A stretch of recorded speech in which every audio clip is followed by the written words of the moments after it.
presidente del Tribunal Constitucional, que ha sido elegido en el plazo previsto, puesto que el mandato de su predecesor, Augusto Ferrero Costa, vencía en septiembre y el señor Ferrero Costa quiso que se respetase el plazo de una manera rigurosa.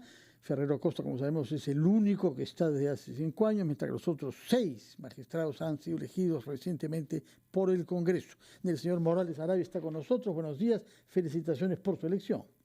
Muchas gracias, señor Carvalho, señora Huertas. Muy contento de estar aquí en Radio Programas para poder comentar y aclarar e informar a la opinión pública a este acontecimiento que es la renovación de la directiva del Tribunal Constitucional. Muchas gracias por estar acá, tanto más que es la primera entrevista que usted concede después de su elección, de manera que nos sentimos honrados con su presencia.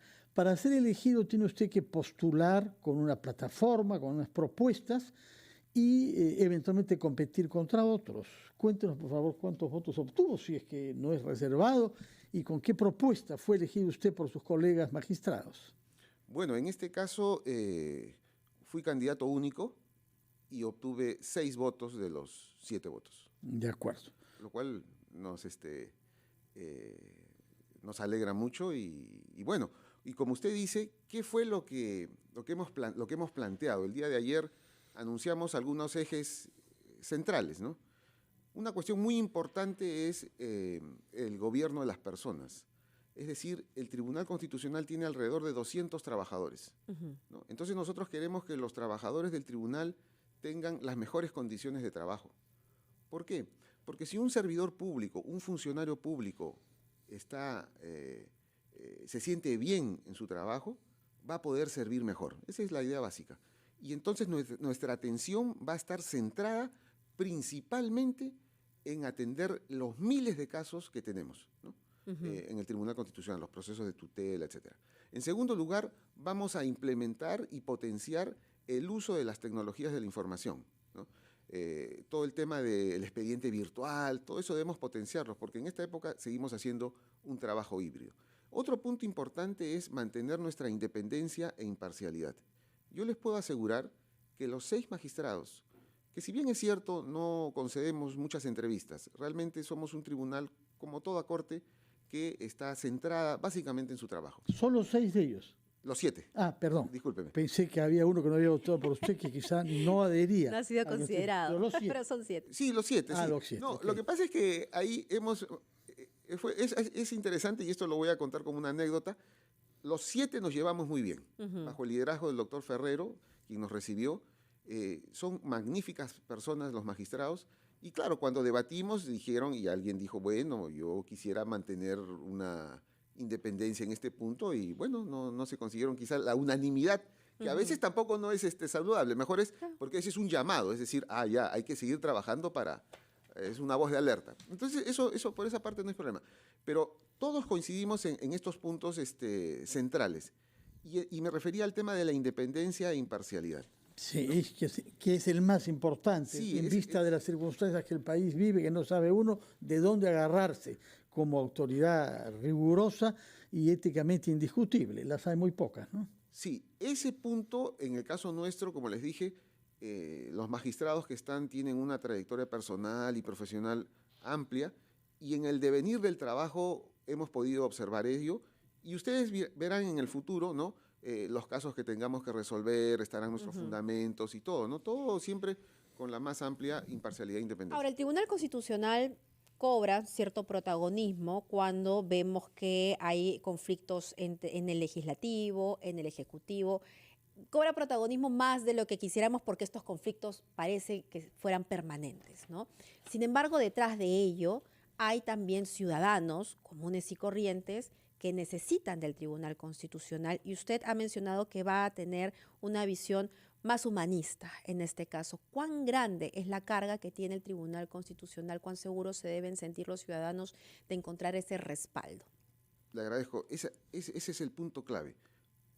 Yo siempre he pensado, o sea, el Tribunal Constitucional, en efecto, es conocido cada vez que hay un gran conflicto, por ejemplo, un conflicto de competencias o una acción de inconstitucionalidad importante.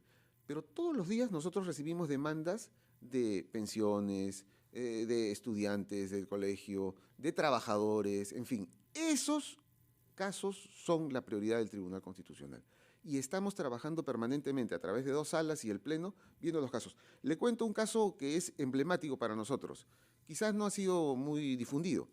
Usted sabe que aún en el Perú se despide a madres embarazadas, a nivel del sector público, por ejemplo. Una señora, por ejemplo, el caso de una enfermera en pleno COVID, que salió embarazada y en un hospital, ¿vieron? Dijeron, no, la despiden. Bueno, esta señora tiene que litigar 2, 3 años y después, ¿qué respuesta puede recibir? ¿Una reposición o una indemnización? Bueno, el tribunal ha decidido reponerla. Y no solo reponerla, sino hemos decidido, y esto ha sido un aporte de la magistrada Luz Pacheco, que es laboralista, Sí. que se le paguen devengados. Eso nunca se hizo en el Tribunal Constitucional en los 26 años de existencia. Entonces, ¿cuál es el mensaje? El tribunal considera que la mujer embarazada requiere la máxima protección porque está llevando la vida.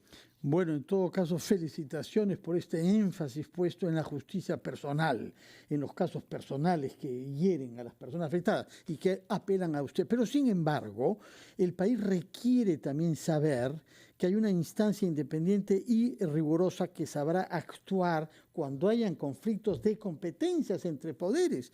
Aparentemente, alguien está elaborando desde ya algún recurso para sostener que el Poder Ejecutivo no puede interferir en una gestión fiscal como la que supone que hayan policías investigadores de los casos de corrupción en el poder. No les temblará la mano, supongo, si un caso de ese tipo llega a su consideración. Nosotros nos apegamos a lo que establece la Constitución, a los tratados internacionales de derechos humanos, ¿no? Y a la interpretación que corresponda en ese momento y en ese caso particular. Ahora, definitivamente, la Constitución en muchos casos es muy clara respecto de las competencias de cada órgano, ¿no? Entonces nosotros efectivamente resolveremos conforme a la Constitución. O sea, nosotros no entramos, o sea, lo que quiero decirles, no entramos al debate político. Nosotros entramos a un análisis jurídico y constitucional. Y en efecto, ya se anunció que habrá algunas demandas competenciales. El constitucionalista Luciano López ha hecho saber que él presentará un recurso ante la justicia constitucional, ¿no? Sí, tenemos varios, ¿no? Tenemos otros que han anunciado, por ejemplo, el tema del defensor del pueblo. Tenemos las acciones de inconstitucionalidad sobre las AFP, sobre el retiro de esa AFP. Ese es un tema que ya vamos a empezar a debatir. Ya tenemos algunas propuestas de proyectos, de posturas. Vamos a debatirlos. La semana pasada vimos un caso sobre la legislación antiterrorista. Sí. O sea, recordará usted que hace muchos años, prácticamente 20 años, hubo un paquete de normas de las llamadas leyes antiterroristas que fue evaluada por el Tribunal Constitucional y ahora hay otro paquete. ¿Cuál es el caso más sensible que están viendo en este momento? En cuanto a política, no dada la crisis en la que estamos sumergidos. Tenemos el tema del referéndum, por ejemplo, pero de estos particulares de las cosas que están sucediendo en estos momentos, todavía no tenemos, no han llegado. ¿No? ¿Y las sesiones serán difundidas vía televisión, serán públicas o se regresará a la vieja costumbre de hacer sesiones reservadas? Bueno, la regla es que las sesiones son reservadas, ¿no? Pero algún magistrado puede solicitar que algún debate sea público, dependiendo de la magnitud, de la importancia, en fin. A veces puede ocurrir. O sea, de hecho, ya tenemos un pedido en un caso para que se haga pública, ¿no? ¿Cuál caso? El de las AFPs. El de las AFPs. O sea, podremos los peruanos ver los argumentos que cada uno de los jueces utiliza para formar una decisión. Podría verse, no le puedo asegurar porque eso dependerá del Pleno. De acuerdo.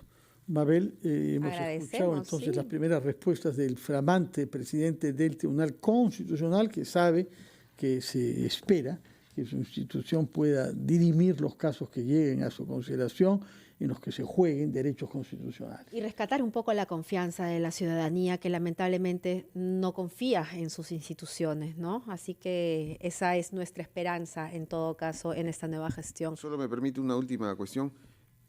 Un punto muy importante como profesor universitario que soy es, nosotros tenemos un centro de estudios constitucionales dirigido por el magistrado Helder Domínguez y también estamos empeñados en un trabajo de difusión de los valores constitucionales de la democracia, ¿no? Porque nuestro país solo podrá surgir si es que nosotros elevamos nuestro nivel educativo de todos los peruanos y todas las peruanas, todos, de todas las regiones. Eso es a lo que nosotros debemos aspirar, ¿no? De acuerdo, le hago notar que no hay ninguna edición popular, simple, barata o gratuita de la Constitución con las modificaciones que se le han introducido durante los últimos tiempos. Le tomamos la palabra y en este momento lo está escuchando el director del Centro de Estudios Constitucionales. Ojalá que publiquen y aquí vamos a hacerles llegar la primera edición popular para ello. Muchas gracias por eso. Realmente hace falta porque con mucha frecuencia usamos los viejos documentos publicados por el Congreso, hay que decirlo, y no sabe uno si algunos de los artículos han sido modificados o no.